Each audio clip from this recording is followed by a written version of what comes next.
vraiment clé, et je pense que tu vas un peu rebondir là-dessus peut-être, ou pas du tout. Peut-être ou pas du tout, je ne sais pas.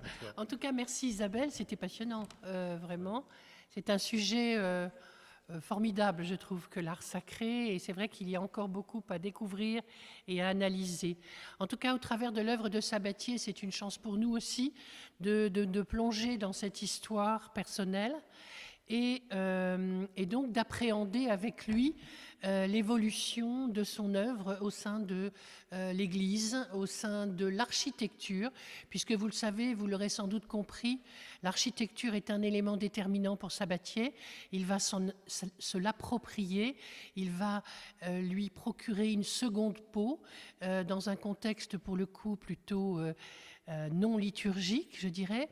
Or, dans l'Église, il va s'immiscer de façon extrêmement délicate, extrêmement subtile. Et c'est en effet ici, avec cet extraordinaire pélican, qui est donc un tabernacle, qui a été réalisé pour l'église Notre-Dame de la Paix à Villeparisis en 1958, qu'il rentre dans cette histoire de l'architecture sacrée. Une église dans laquelle il va porter son regard, un regard sélectif, un regard engagé, comme vous pouvez le voir ici avec ce thème du pélican, qui, sur le plan de la signification, est un pélican qui nourrit et qui protège ses enfants. Donc il y a ce côté extrêmement, et c'est comme extrêmement généreux, je dirais, dans le travail de Sabatier. Alors évidemment, c'est un travail qui est nourri d'une iconographie, bien sûr, mais qui, comme vous le voyez, est déjà extrêmement épuré, extrêmement délicate, et il va traiter le métal de façon presque en ronde bosse. Enfin, il y a quelque chose d'une technique tout à fait remarquable et qui est à la fois brutaliste et en même temps dessiné. Il y a ce contraste fort en plus entre la matière et les joints de ces pierres qui sont des pierres brutes. Donc c'est un travail remarquable. On va retrouver ici cette figure un peu plus proche. Et puis évidemment, quelques éléments du mobilier liturgique. Donc dans le fond, Pierre Sabatier s'introduit dans l'espace de l'Église par quelques détails, quelques éléments délicats, visés, cadrés, je dirais d'une certaine façon. Ici, je trouve que c'est très important. C'est donc une église qui se trouve en Allemagne, à Stettin. Donc, vous le savez peut-être, Pierre Sabatier a des relations familiales avec l'Allemagne. Et donc, c'est dans cette église qu'il va créer pour la première fois plusieurs éléments importants, dont évidemment un tabernacle que l'on aperçoit sur l'autel, des bougeoirs, c'est vraiment, on est dans l'ordre du mobilier, une croix, et il va s'introduire de façon extraordinaire dans l'abstraction aussi de ces vitraux que l'on aperçoit, dont je ne connais pas le nom, je ne connais pas le nom du maître verrier. Mais ce qui est très intéressant ici, alors qu'auparavant, en effet, sur l'église précédente, il avait été confronté aux vitraux de Jean Bazaine dont nous a parlé Isabelle, eh bien ici, donc, il est en effet en confrontation, je dirais, avec cette forme d'abstraction qui est une forme de densité et de lumière très importante. D'ailleurs, je pense, et je pense qu'il est nécessaire de le rappeler, que le choix du métal pour Sabatier est un choix très déterminé, qui est justement cette forme de captation de la lumière. On l'a évoqué au travers du vitrail pour certains artistes. Sabatier va littéralement focaliser la lumière sur cette matière réfléchissante qu'est le métal, en lui donnant une densité et une énergie tout à fait remarquable. D'ailleurs, on le voit ici, dans ce fameux tabernacle que j'ai personnellement, pour lequel j'ai vraiment une affection très particulière, car on voit ici, en effet, Sabatier, à force de quelques lignes, à la force de quelques marques, quelques scarifications, comme l'évoquait tout à l'heure Isabelle, va donner une énergie extraordinaire dans cette représentation, issue donc d'une abstraction quasiment géométrique. Quand je vois ce tabernacle, qui est donc d'une proportion, d'une petite fenêtre dans l'église, eh bien, je pense à Kandinsky, justement. Je trouve qu'il y a une rythmique, un mystère aussi dans cette composition géométrique qui est à la fois finie et non finie. Et je trouve cela tout à fait remarquable. Donc ici, il s'agit de la résurrection. Je vous laisse bien évidemment à cette contemplation remarquable. Et de l'autre côté du tabernacle, eh bien, Pierre Sabatier, donc toujours dans cette petite surface. Il faut y penser, là on le voit plein écran, mais c'est un regard de Pierre Sabatier sur la scène. Ici donc la scène avec les 12 apôtres et le Christ au centre. Toujours avec cette abstraction géométrique, ces quelques signes suffisants finalement pour faire comprendre la spiritualité de l'Église et de son approche de l'Église. Alors je ne sais pas, j'ai évoqué tout à l'heure le sujet avec Damien, je ne sais pas si vraiment Pierre Sabatier était croyant, infiniment croyant, ou bien en tout cas il avait une conception de la spiritualité, en tout cas qui était, comme on l'a évoqué tout à l'heure avec les grands artistes sollicités pour le plateau d'Assy, une véritable communion, en tout cas avec la réalité de la parole. Ici, pour ce fond baptismal aussi, une écriture tout à fait essentielle, la colombe de la paix qui semble descendre comme ça sur le monde, ce monde qui est représenté par cette sphère extraordinaire dans laquelle il va déjà travailler non plus tant avec une dimension dessinée, je dirais, presque incisée, il va déjà travailler le volume, le relief. Nous sommes toujours à Stettin, donc qui me semble être peut-être la première église où il a pu exprimer toutes les directions qu'il souhaitait développer. Un Christ, ce fameux Christ en croix, qui était évoqué tout à l'heure aux côtés de celui de Germaine Richier, qui avait fait tant scandale au plateau d'Assy. Eh bien ici, ce Christ en croix en cuivre, qui est également d'une incroyable humanité, avec cette puissance de la matière qui est repoussée, enfin qui est incisée, qui est martelée, qui est effectivement la croix et le corps même du Christ. Et c'est une donnée tout à fait extraordinaire et qui est un petit Christ, je crois, en termes de format. Autre réalisation remarquable, et là on sent chez Pierre Sabatier un chemin nouveau avec cette église Saint-Paul de Aulnay-sous-Bois et ce mobilier liturgique donc, qui date de 1965. L'église est de Lecouteur, donc une architecture aussi de la reconstruction, donc vraiment de cette période de l'après-guerre avec ces espaces extraordinaires construits en béton dans l'espace de la périurbain. Finalement, nous sommes à Aulnay-sous-Bois, en dehors de Paris. Et ici, Pierre Sabatier va s'introduire sur le mur. Il va quitter le cadre restreint qu'il s'est donné au travers du tabernacle et donc il va rejoindre sa passion pour l'architecture et s'introduire comme dans un chemin le long des murs de cette église auquel il va draper de ce métal, de ce chemin sinueux qui semble être le destin de nous tous humain dans cette histoire de la vie et de la spiritualité, dans cette recherche en tout cas du chemin. Très beau tabernacle également, d'une extraordinaire recherche en 3 dimensions, un travail sur le relief d'aspect géométrique. Il y a une œuvre d'ailleurs, il y a plusieurs œuvres dans la cathédrale qui reprennent ce thème, un thème plus géométrique, presque une recherche op art, je dirais quelque part, une recherche aussi cinétique, où il vient, et encore une fois je reviens là-dessus, capturer la lumière et la diffuser au travers de ses facettes, comme un trésor dans l'enceinte de ces architectures d'église.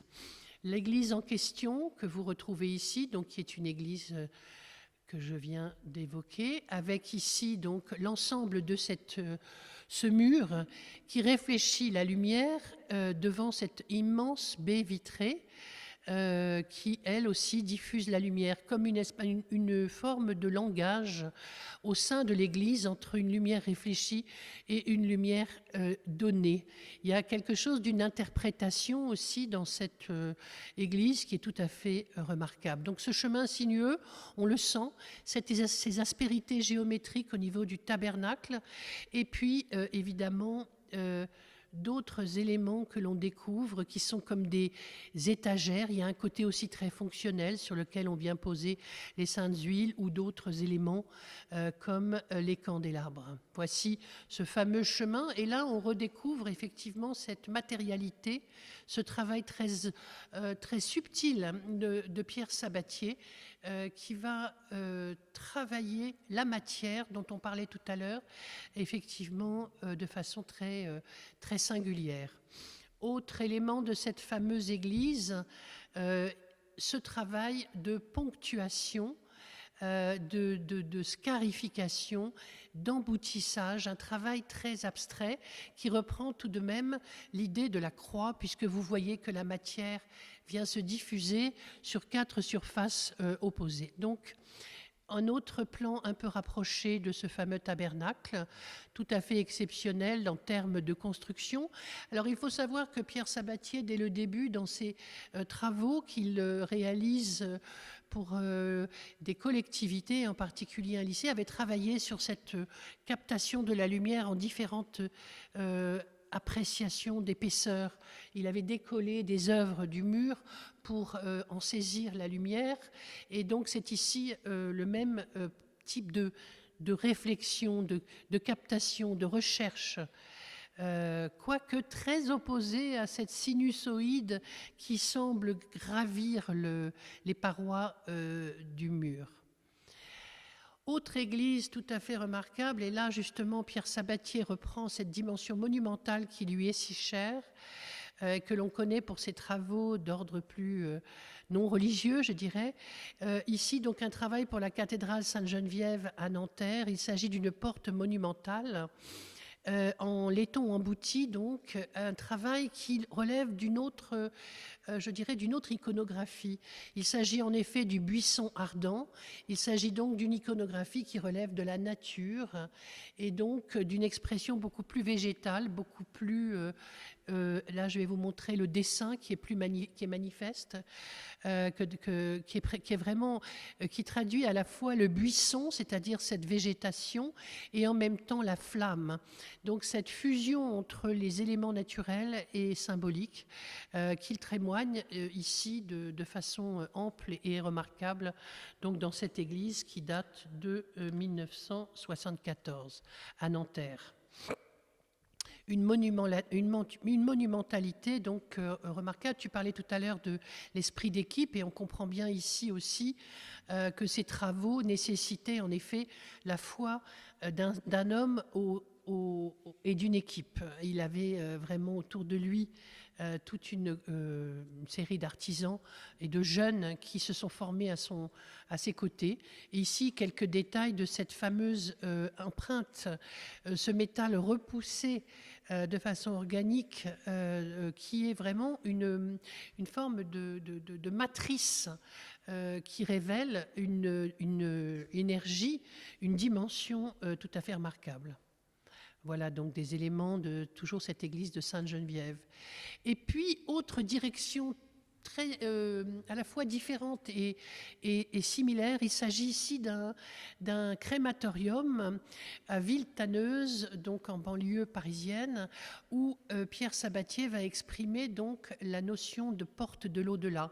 Ces deux portes sont constituées, elles sont assez monumentales, comme vous pouvez le constater au regard de la personne qui se trouve à proximité. C'est lui ?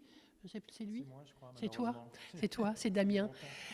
Et donc on retrouve dans ces deux portes cette dimension du travail du métal qui n'est plus tout à fait celle de Sainte-Geneviève, qui est un travail de feuilletage, de dentelle, de transparence. Il y a 3 ou 4 épaisseurs ou strates de métal qui se superposent, qui sont grignotées d'une certaine façon par l'acide, qui sont donc qui révèlent une forme de matérialité et de couleur tout à fait remarquable.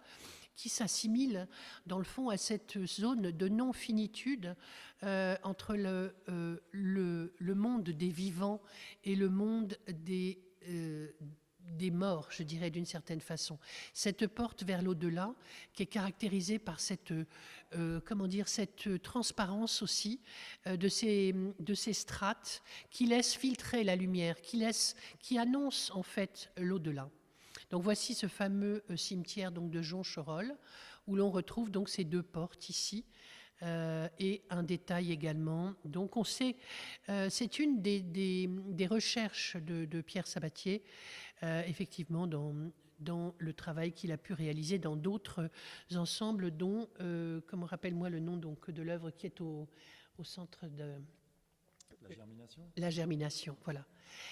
On retrouve exactement ce type de travail, j'ai oublié les titres, pardon, des œuvres. Donc voilà, ici un détail, on retrouve également cette luminosité filtrée par la matière qui laisse effectivement dans le doute sur les limites, je dirais, de cette fameuse matière, ces limites, cette infinitude que j'évoquais tout à l'heure. Voici d'autres détails. Donc, nous sommes dans une recherche effectivement assez organique et en même temps, c'est pas ça non plus.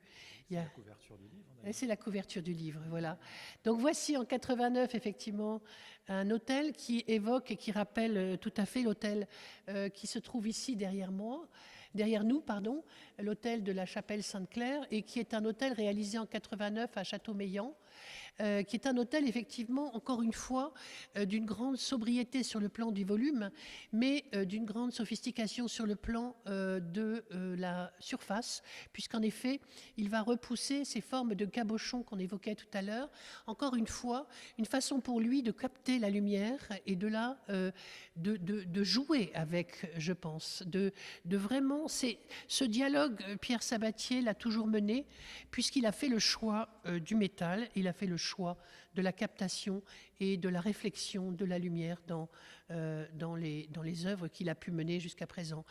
Et ici aussi, dans cette église romane, remarquable, comme ici dans la chapelle Sainte-Claire d'ailleurs, il va travailler sur une forme d'équilibre, cette écriture très réglée, très cadencée, finalement très apaisée. Ici, alors ça, il répond à une commande du ministère de la Culture. Il s'agit de la cathédrale d'Angoulême, bien sûr, qui est une cathédrale magnifique, dans laquelle il va donc créer cette couronne de gloire, qui est un travail qui rappelle ce que l'on vient de voir à Joncherolles. Il va travailler en effet en stratification de métal, avec une espèce un travail, ainsi que pour la croix de procession également. Donc un travail de matière tout à fait en dentelle, avec des effets de profondeur. Et d'ailleurs, ça ressemble un peu à la croix qui était prévue pour ici, pour Sainte-Claire. Ils l'ont peut-être chippé. Ah oui, non. Et donc 99, ici, donc un travail remarquable dans cette église de Saint-Pierre d'Angoulême, cette couronne de gloire lumineuse. Donc c'est un défi technique tout à fait remarquable, enfin tout à fait étonnant, pesé jusqu'à 270 kilos. Ça a été un enjeu tout à fait complexe à monter. Donc voici aussi Lambon, qui évoque les ailes de l'ange, ici à droite en laiton, donc qui semble en effet protéger l'orateur, le prêtre, dans cette cathédrale d'Angoulême. Donc des éléments de mobilier liturgique tout à fait remarquables. Ici, on voit la couronne de gloire illuminée sur cet autel classique, et Lambon, et la croix au fond. On le voit ici au travail. Donc, vous voyez, c'est un travail de soudure, c'est-à-dire un travail il semble grignoter la matière. Hein. C'est une façon de composer les rebords de façon très... Voilà, quelques images qui représentent cette couronne de gloire. Ici, toujours à Angoulême. Éclairé de l'intérieur aussi. Éclairé de l'intérieur, oui, c'est ce que je disais, qui était un défi technique assez formidable. Et puis enfin, donc une des dernières réalisations sur le plan liturgique, enfin sur le plan de l'art sacré de Pierre Sabatier pour l'église Notre-Dame de Pentecôte, donc de Franck-Amoutaine à la Défense, un ensemble de mobilier liturgique important qui avait été aussi réalisé sur concours. Donc ici le tabernacle. L'hôtel, pardon, non, c'est non, pardon, excusez-moi, ce sera plus simple. L'hôtel ici, donc avec ces éléments de langue de feu, on a l'impression qu'il y a quelque chose en acier, donc avec cette valeur de la couleur de l'acier aussi qui est assez extraordinaire. L'ambon, avec ses déchirures, un ambon assez imposant, qui évoque le buisson ardent aussi, et qui avait été d'ailleurs, il y a eu des polémiques au moment du positionnement de cet ambon, parce qu'il était justement considéré comme un peu trop imposant et qu'il fallait le réduire. Or, non, il a conservé sa taille définitive. Et puis, voilà ici donc le tabernacle. Non, c'est pas ça. Si, c'est ça. Si. Avec cette évocation de l'acier travaillée de façon tout à fait remarquable, qui est laissé plutôt découpé en fait, hein, qui est vraiment un travail de découpe. Voilà, c'est très ici donc l'autel toujours de cette fameuse église. Voilà. Merci beaucoup. Bravo. Non, mais le commentaire d'humeur, c'est pas. C'était beaucoup moins brillant qu'Isabelle. Merci Anne. Je rappelle que Anne était comment on peut dire, coplume, j'aime bien coplume du livre, donc de 400 pages, avec toute la partie sur l'art sacré. Je rappelle aussi que Anne a écrit un beau livre aussi sur Jean Touré, hein, c'est bien toi qui as commis ça, un très beau livre aussi, qui va être d'actualité puisque Jean Touré avait fait l'hôtel de la cathédrale Notre-Dame à Paris. On va sûrement en reparler très, très prochainement. Donc on laisse la parole à Claude. Merci Claude encore de nous accueillir ici. On est tellement contents.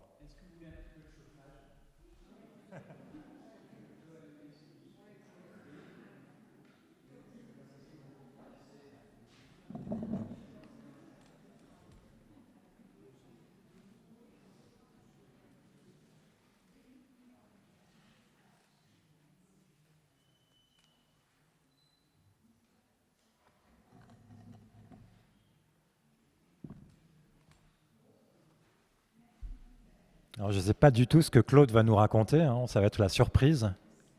La surprise du chef, Claude. Tu